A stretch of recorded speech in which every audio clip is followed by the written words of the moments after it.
Hello everyone. तो आपकी chemistry के बोर्ड एग्ज़ाम आने वाले हैं और हम लोग यहाँ पर देखने वाले हैं कुछ टिप्स जो मैंने अपने एक्सपीरियंस से 2022 का पेपर देख के, 23 का पेपर देख के, सैम्पल पेपर चेक करके ये सारी चीज़ें मैंने कुछ जॉट डाउन की हैं। ऑफ कोर्स ये मैं ये इसलिए बहुत बेसिक चीज़ हैं। बस होता क्या है, एग्ज़ाम का ना रश रहता है, तो रश रहने से हम लोग चीज़ें भूल जाते हैं। कुछ बहुत छोटी छोटी चीज़ें होती हैं जो हम ना अक्सर भूल जाते हैं, तो बस मैं उसको रिवाइज़ कराने आई हूँ। आप ये वीडियो को 1.5x पे देख सकते हो या फिर और ज़्यादा बढ़ा के देख सकते हैं। ये जस्ट फॉर योर रिविजन है और कुछ चीज़ें जो मैंने लिखी हैं बस आप एक बार उसे देख लो और डेफिनेटली आपकी बहुत हेल्प करने वाला है। आपको मैं ये भी दिखाने वाली हूँ कि पेपर कैसे मैंने प्रेजेंट किया था, मैंने कैसे लिखा था और मेरे टीचर्स ने पेपर कैसे चेक किया था। ये मेरा प्री बोर्ड का पेपर है, हम लोग को दे देते थे ले जाओ घर अपना पेपर अपने साथ, तो मैं आपको वो भी दिखाऊंगी। और चलो मैं आपको दिखाती हूँ। तो सबसे पहले ना जो फर्स्ट स्टेप है, क्योंकि क्वेश्चंस अब एमसीक्यू भी आ रहे हैं, तो आप लोग एमसीक्यू में भूलना मत कभी भी वर्ड जो रहते हैं ना बहुत ज़्यादा इनकरेक्ट, नॉट। हम लोगों को क्या होता है, क्वेश्चन एक बार रीड किया, अच्छा फर्स्ट ऑप्शन नहीं, आपको अच्छे से ये सारे वर्ड्स को जब आपको 15 मिनट का रीडिंग टाइम मिलता है ना, तो हो सकता है कि आपको अलाउड ना हो कुछ लिखना पेपर में, तो आप बस हल्का सा ऐसे आप लाइन भी कर सकते हो, है ना, ऐसे थोड़ा सा ये वर्टिकल लाइन। तो आपको वर्ड आपको पता है ये हाईलाइटेड है, इसमें यहाँ पे नॉट या इनकरेक्ट ये वर्ड पे हमको फोकस करना है। तो ये गलती कभी मत करना कि भाई इग्नोर मार दिया और डायरेक्ट देख लिया, ठीक है। अब always mention the condition of the reaction. इसका मतलब क्या है, कभी कभी कोई रिएक्शन डाइल्यूट में होता है अलग, कभी कभी रिएक्शन कोई होता है आपको पता होगा कि HNO3 जो है कंसनट्रेटेड अलग जिंक के साथ रिएक्ट करता है ना। और तो अगर आप कंडीशंस नहीं लिखोगे तो रिएक्शन चेंज हो जाती है, आपको पता है। स्पेशली ऑर्गेनिक में वहाँ कैटलिस्ट बहुत बड़ा रोल प्ले करता है। तो प्लीज़ जो भी कंडीशन है, अगर कोई टेम्परेचर है, कोई प्रेशर है, कोई कैटलिस्ट है, ये सारी चीज़ों को मेंशन करना मत भूलना। रिएक्शंस को इसलिए बहुत अच्छे से आप थॉरली प्रैक्टिस करो ताकि ये सारे कंडीशंस आप लिखो, ठीक है। ये बात मैं हमेशा बोलती हूँ कि हमेशा आप यूनिट कन्वर्जन चेक करना, स्पेशली एमसीक्यू में। होता क्या है, आपने कहीं सॉल्व कर देते हैं हम ऐसी रफ में और हमें पता चल जाता है यार कुछ 5 की लाइन में आ रहा है, हमने मार्क कर दिया, ए ऑप्शन कर दिया। स्पेशली ये तब होता है जब ए और डी हो, मान लो मतलब यहाँ पे 5 मिली कॉलम है और यहाँ पे देख लो माइक्रो है। तो प्लीज़ हर एक को चेक करना, ऐसा नहीं कि हाँ भाई हमारा तो सॉल्व करने पे 5 की लाइन में आ रहा था तो यही होगा, नहीं। आप सारे एक बार देखो, चेक करो कि क्या, पूरा एंड तक सॉल्व करने का ट्राई करना, ठीक है। और प्लीज़ रफ वर्क भी अच्छे से करना, ये ऐसा नहीं कि कहीं भी कर रहे हैं प्लीज़, क्योंकि फिर आपको वो रीचेक भी करना रहता है, ठीक है। तो आपको हमेशा चेक करना है यूनिट कन्वर्जन। अब नेक्स्ट पॉइंट है ऑलवेज राइट फुल रिएक्शन। बहुत ही बेसिक बात है और मैं बहुत बेसिक क्वेश्चन लेके आपको बता रही हूँ कि आप जब भी रिएक्शंस लिखे तो ट्राई करो, जैसे मैंने आपको हमेशा बोला कि आप अगर कोई कैटलिस्ट यूज़ कर रहे हो, टेम्परेचर यूज़ कर रहे हो, प्रेशर है, वो सारी चीज़ें आप हमेशा लिखना और ट्राई करना कि एक बैलेंस्ड रिएक्शन दो, ठीक है। इससे पता चलता है कि आपने बहुत अच्छे से प्रैक्टिस कर रखी है, ठीक है। इसलिए ट्राई करना एक बैलेंस रिएक्शन देना, पूरा रिएक्शन ट्राई करना लिखने का, मेजर प्रोडक्ट, माइनर प्रोडक्ट।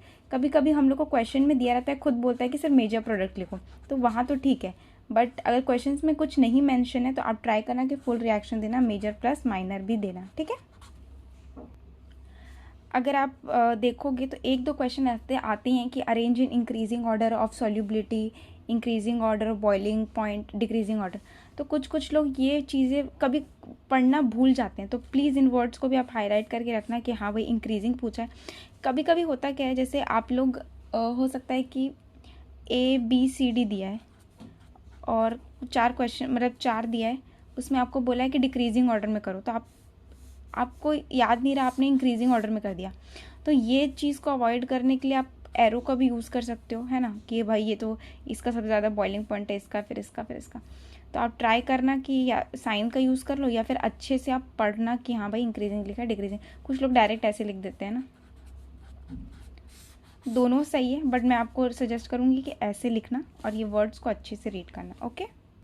वैसे तो आपके पेपर में लॉग वगैरह की वैल्यूज़ दी रहती है, या फिर अगर कभी भी ट्रिग्नोमेट्री यूज़ होती है, कुछ भी यूज़ होता है, वो अलग से वो चीज़ें दी रहती है। इन केस ना हो तो प्लीज़ आप ट्राई कर लेना याद करने का वैल्यूज़, ठीक है।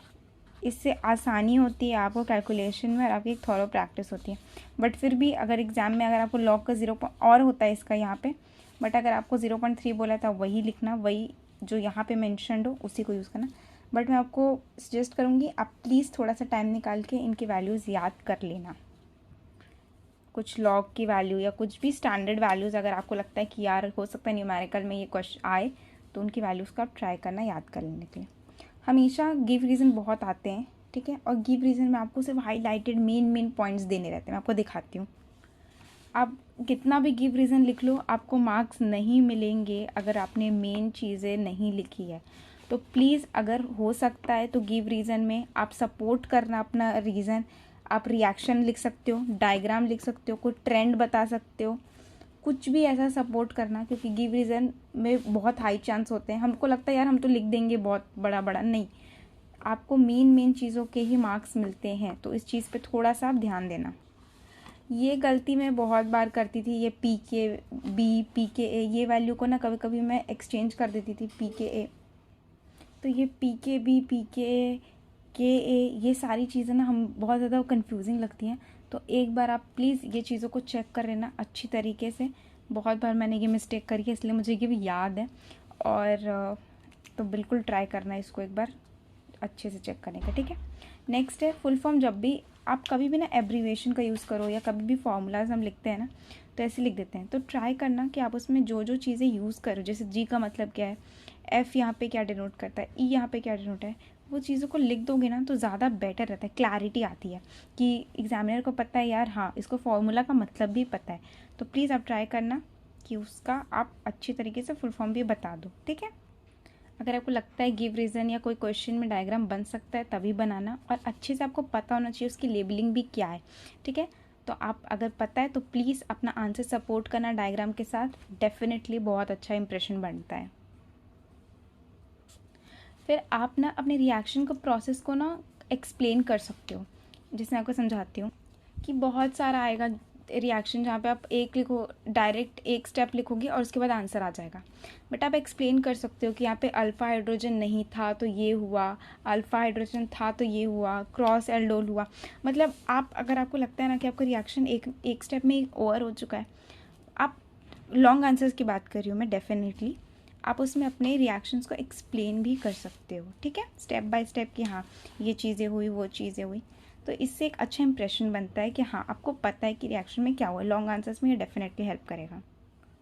कभी भी यूनिट चेक करना भी मत भूलना, और कभी जब भी आप न्यूमेरिकल क्वेश्चंस बनाओ तो उसमें भी आप यूनिट को देखना कि हर चीज़ CGS में है क्या या हर चीज़ SI में है क्या, या फिर हम लोग आंसर जो लिख रहे हैं उसमें लास्ट में मैंने यूनिट ऐड किए कि नहीं, क्योंकि यूनिट के आपके हाफ मार्क्स चले जाएंगे। तो मैं नहीं चाहती कि अरे अच्छा खासा आपने पूरा लिखा और यूनिट के मार्क्स चले गए। तो प्लीज़ इस चीज़ पे आप अच्छे से ध्यान देना एंड ये डेफिनेटली आपको हेल्प करेगा।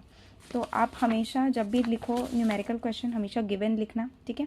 जो भी दिया उसको आपने लिखा, के का मतलब क्या है मैंने ये भी बताया था। हमेशा ट्राई करो जब भी आप कुछ भी नोटेशन यूज़ करते हो तो एक्सप्लेन भी कर दिया करो, ठीक है। फिर आप आपने वो भी लिखा अपना यूनिट। आपको पता नहीं चाहिए कि डिग्री ऑफ डिसोसिएशन की कोई यूनिट नहीं होती, क्योंकि ऊपर नीचे कट जाएगा। तो आप यहाँ पे मैंने कोई यूनिट नहीं यूज़ किया, ठीक है। तो आप अवेयर रहना कि कहाँ यूनिट यूज़ होगी कहाँ नहीं होगी। नेक्स्ट पॉइंट है, कभी कभी ना आपको ना नाम दे दिए रहते हैं कि जैसे आइसोब्यूटेन हो गया, ब्यूटेन हो गया। तो आप ट्राई करना, अगर आपको समझ नहीं आता यार आइसोब्यूटेन ब्यूटेन क्या है, तो आप स्ट्रक्चर बना के देख लो ताकि आपको कन्फ्यूजन ना हो। कभी कभी हम मिस कर जाते हैं आइसो वर्ड, तो आपको ऐसे नहीं करना, आप उसमें स्ट्रक्चर बना लो। या कभी कभी ना बहुत बड़ा बड़ा स्ट्रक्चर दिया रहता है, हमको समझ नहीं आता यार हमने तो ऐसा नहीं पढ़ा है। जैसे कि बहुत फेमस है DNP, अगर आपने पढ़ा होगा तो ये वर्ड आपने पढ़ा ही होगा अगर आपने अच्छे से प्रैक्टिस की। इतना बड़ा नाम हम डायरेक्ट नोटेशन स्मॉल सा लिखते हैं DNP। तो आपको ये सारी चीज़ें विद प्रैक्टिस होती हैं। तो आप ट्राई करना कि कोई भी चीज़ आपको डराए नहीं, आपको बस धीरे धीरे ट्राई करना है कि हाँ मुझे पता है। आपको एसिटोफिनॉन देख के लग रहा है क्या है, बेंजोफिनॉन, आप ड्रॉ कर लो। आपके बहुत आप कभी कभी होता क्या है हम डिस्टिंग्विश नहीं कर पाते, कभी कभी भूल जाते हैं। आप जैसे स्ट्रक्चर को देखोगे ना आपको लगेगा यार इसकी तो सॉल्युबिलिटी इसमें ज़्यादा लग रही है, इसमें कम लग रही है, इसको देख कैसे लग रहा है ना कि इसकी बॉइलिंग पॉइंट। तो आपको स्ट्रक्चर देख के कभी कभी चीज़ें पता चल जाती हैं। तो आप ट्राई करना कि अगर स्ट्रक्चर दिया है तो उसका नाम लिखने की कोशिश करना, अगर नाम दिया है तो उसका स्ट्रक्चर बनाने की कोशिश करना।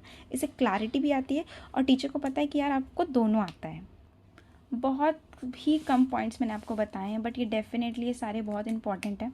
मुझे पता है ये सब आपको पता ही होंगे। It's just a quick revision in case अगर आप कोई भी पॉइंट भूल गए हो, और ये रिविजन की तरह था। आप बहुत अच्छा करने वाले हो, आपके एग्ज़ाम आ गए हैं, एंड डेफिनेटली ट्राई करना कि अपना बेस्ट दो और अच्छे से पढ़ाई करो। बाय।